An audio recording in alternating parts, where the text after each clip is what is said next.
Krishna, Hare Hare, Hare Rama, Hare Rama, Rama Rama, Hare Hare, Hare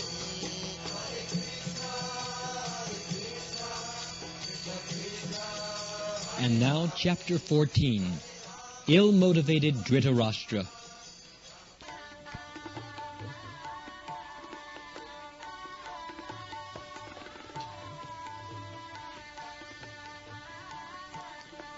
Thus ordered by the Supreme Personality of Godhead, Sri Krishna, Akrura visited Hastinapur, said to be the site of what is now New Delhi. The part of New Delhi, still known as Indraprasth, is accepted by people in general as the old capital of the Pandavas.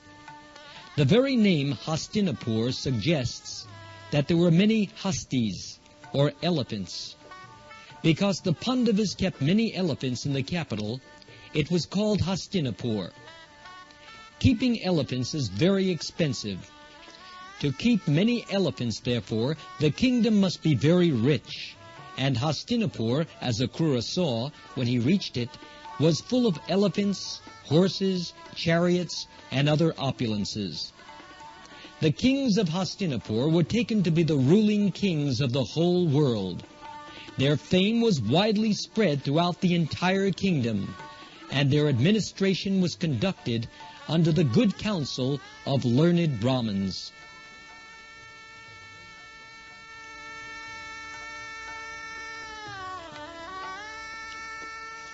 After seeing the very opulent capital city, Akrura met King Dhrtarastra. He also saw grandfather Bhishma sitting with him. After meeting them, he went to see Vidura, and then Vidura's sister Kunti. One after another, he saw the son of Somadatta, the king of Bahalik, Dronacharya, Kripacharya, Karna, and Suyodan. Suyodan is another name of Duryodhan. Then he also saw the son of Dronacharya, Asvatthama, and saw the 5 Pandava brothers, and other friends and relatives living in the city. Akrura was known as the son of Gandhini, so whomever he met was very pleased to receive him. He was offered a good seat at his receptions, and he inquired all about the welfare and activities of his relatives.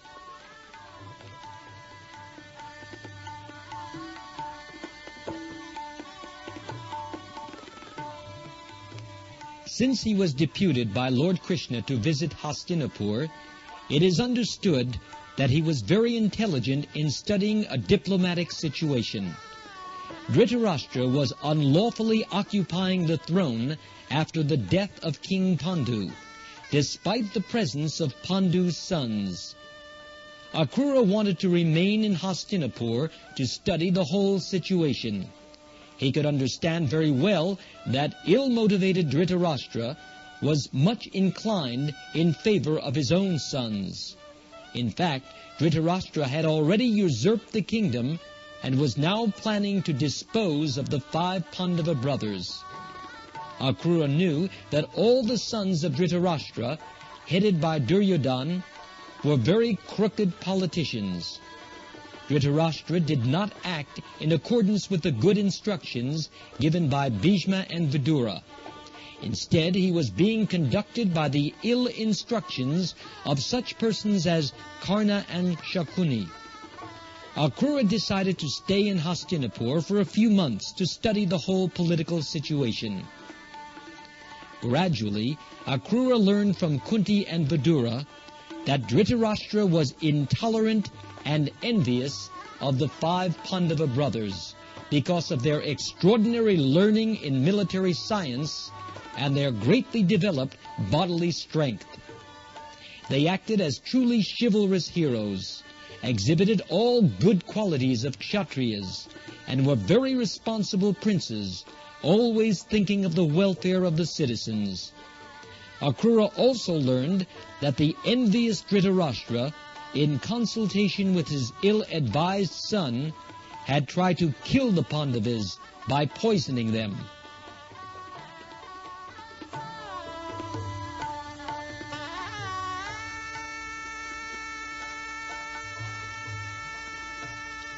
Akrura happened to be one of the cousins of Kunti. Therefore, after meeting him, she began to inquire about her paternal relatives. Thinking of her birthplace and beginning to cry, she asked Akrura whether her father, mother, brothers, sisters, and other friends at home still remembered her. She especially inquired about Krishna and Balaram, her glorious nephews. She asked, "Does Krishna, the Supreme Personality of Godhead, who is very affectionate to his devotees, remember my sons? Does Balaram remember us?" Inside herself, Kunti felt like a she-deer in the midst of tigers, and actually her position was like that. After the death of her husband, King Pandu, she was supposed to take care of the 5 Pandava children, but Dhrtarastra was always planning to kill them. She was certainly living like a poor, innocent animal in the midst of several tigers. Being a devotee of Lord Krishna, she always thought of him and expected that one day Krishna would come and save them from their dangerous position. She inquired from Akrura whether Krishna proposed to come to advise the fatherless Pandavas how to get free from the intrigues of Dhrtarastra and his sons. Talking with Akrura about all these affairs, she felt herself helpless and exclaimed, "My dear Krishna, my dear Krishna, you are the supreme mystic, the super soul of the universe. You are the real well-wisher of the whole universe. My dear Govinda, at this time you are far away from me, yet I pray to surrender unto your lotus feet. I am now grief-stricken with my 5 fatherless sons. I can fully understand that but for your lotus feet, there is no shelter or protection. Your lotus feet can deliver all aggrieved souls, because you are the Supreme Personality of Godhead. One can be safe from the clutches of repeated birth and death by your mercy only. My dear Krishna, you are the Supreme Pure One, the Super Soul, and the Master of all yogis. What can I say? I can simply offer my respectful obeisances unto you. Accept me as your fully surrendered devotee."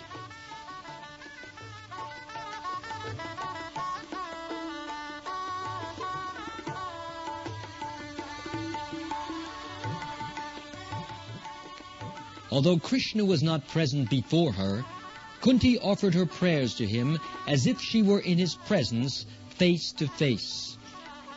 This is possible for anyone following in the footsteps of Kunti. Krishna does not have to be physically present everywhere. He is actually present everywhere by spiritual potency, and one simply has to surrender unto him sincerely. When Kunti was offering her prayers very feelingly to Krishna, she could not check herself and began to cry loudly before Akrura. Vidura was also present, and both Akrura and Vidura became very sympathetic to the mother of the Pandavas and began to solace her by glorifying her sons Yudhishthir, Arjun, and Bhima.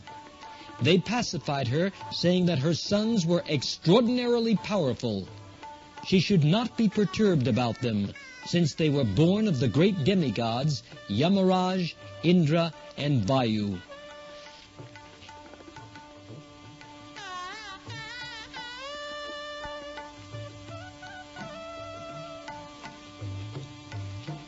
Akrura decided to return and report on the strange circumstances in which he found Kunti and her 5 sons.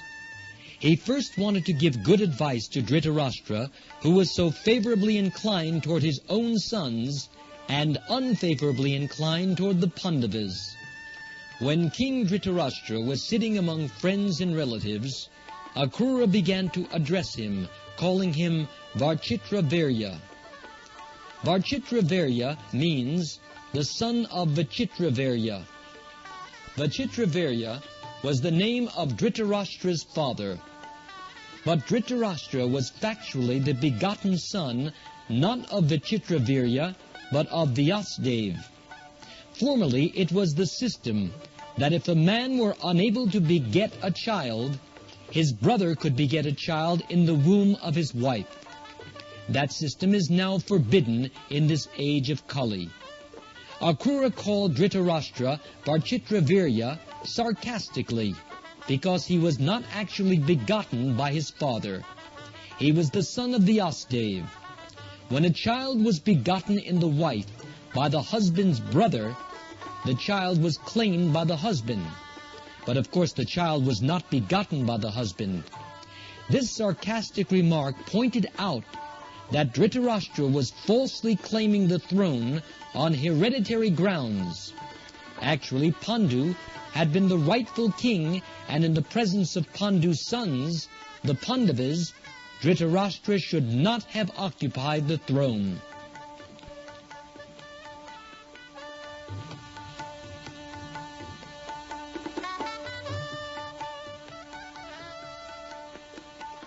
Akrura said, "My dear son Vichitravirya, you have unlawfully usurped the throne of the Pandavas. Anyway, somehow or other, you are now on the throne.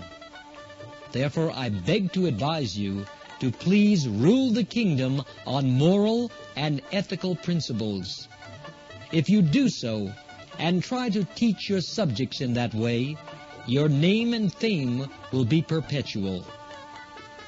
Akrura hinted that although Dhrtarastra was ill-treating his nephews, the Pandavas, they happened to be his subjects. Even if you treat them not as the owners of the throne, but as your subjects, you should impartially think of their welfare as though they were your own sons.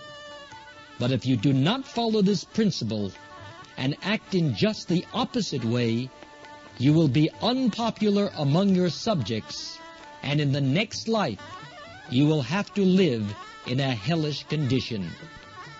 I therefore hope you will treat your sons and the sons of Pandu equally.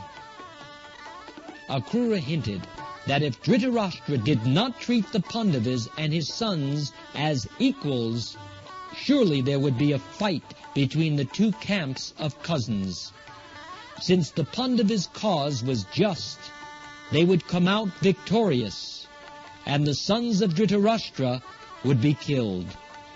This was a prophecy told by Akrura to Dhrtarastra.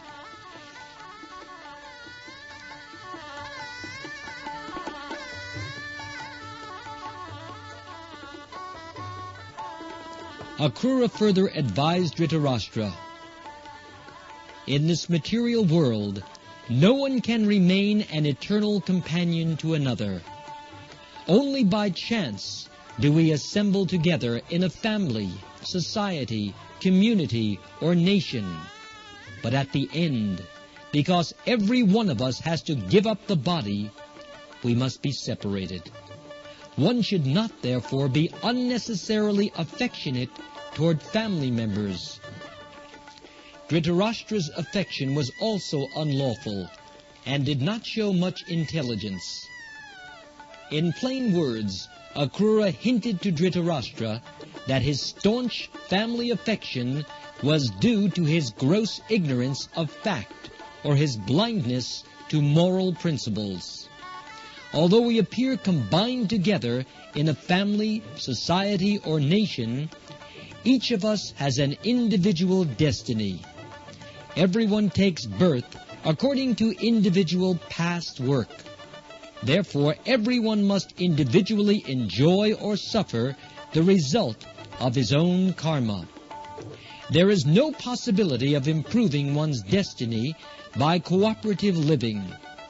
Sometimes it happens that one's father accumulates wealth by illegal ways, and the son takes away the money, although it is hard earned by the father, just as a small fish in the ocean eats the material body of a large old fish. One ultimately cannot accumulate wealth illegally for the gratification of his family, society, community, or nation.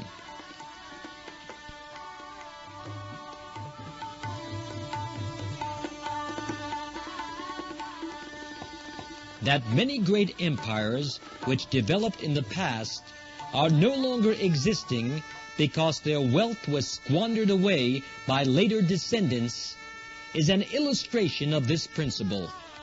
One who does not know this subtle law of fruitive activities, and who thus gives up the moral and ethical principles, carries with him only the reactions of his sinful activities. His ill-gotten wealth and possessions are taken by someone else, and he goes to the darkest region of hellish life. One should not therefore accumulate more wealth than allotted to him by destiny. Otherwise, he will be factually blind to his own interest. Instead of fulfilling his self-interest, he will act in just the opposite way for his own downfall.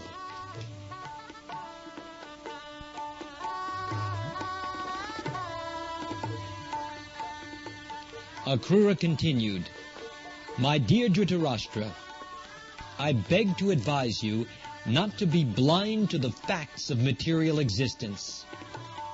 Material conditional life, either in distress or in happiness, is to be accepted as a dream. One should try to bring his mind and senses under control and live peacefully for spiritual advancement in Krishna consciousness." In the Chaitanya Charitamrita it is said that except for persons in Krishna consciousness, everyone is always disturbed in mind and full of anxiety. Even those trying for liberation or merging into the Brahman effulgence, or the yogis who try to achieve perfection in mystic power, cannot have peace of mind. Pure devotees of Krishna have no demands to make of Krishna. They are simply satisfied with service to him. Actual peace and mental tranquility can be attained only in perfect Krishna consciousness.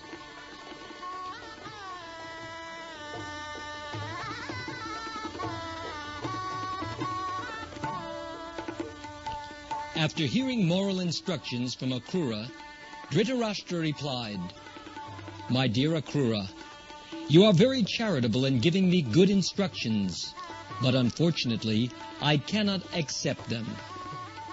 A person destined to die does not utilize the effects of nectar, although it may be administered to him. I can understand that your instructions are valuable. Unfortunately, they do not stay in my flickering mind, just as the glittering lightning in the sky does not stay in a fixed cloud. I can understand only that no one can stop the onward progress of the Supreme Will. I understand that the Supreme Personality of Godhead, Krishna, has appeared in the family of the Yadus to decrease the burdensome load on this earth.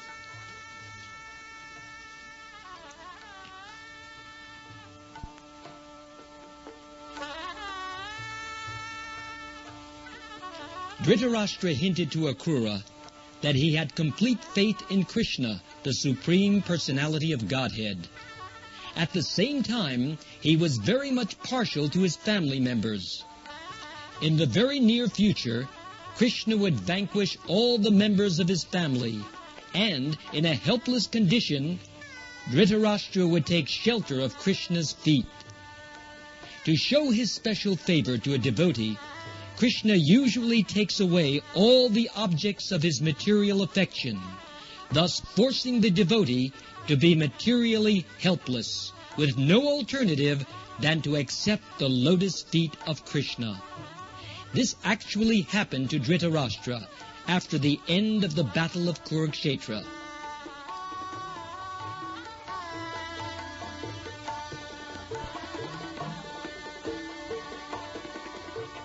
Dhrtarastra could realize two opposing factors acting before him. He could understand that Krishna was there to remove all the unnecessary burdens of the world.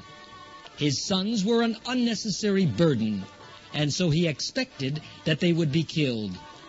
At the same time, he could not rid himself of his unlawful affection for his sons. Understanding these two contradictory factors, he offered his respectful obeisances to the Supreme Personality of Godhead and said, "The contradictory ways of material existence are very difficult to understand. They can be taken only as the inconceivable execution of the plan of the Supreme, who by his inconceivable energy creates this material world and enters into it and sets into action the three modes of nature. When everything is created, he enters into each and every living entity and into the smallest atom.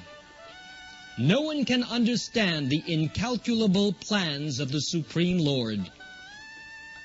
After hearing this statement, Akrura could clearly understand that Dhrtarastra was not going to change his policy of discriminating against the Pandavas in favor of his sons. He at once took leave of his friends in Hastinapur and returned to his home in the kingdom of the Yadus.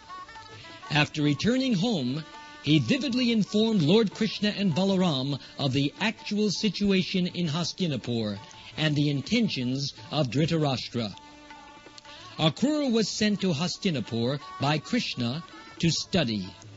By the grace of the Lord, he was successful and informed Krishna about the actual situation.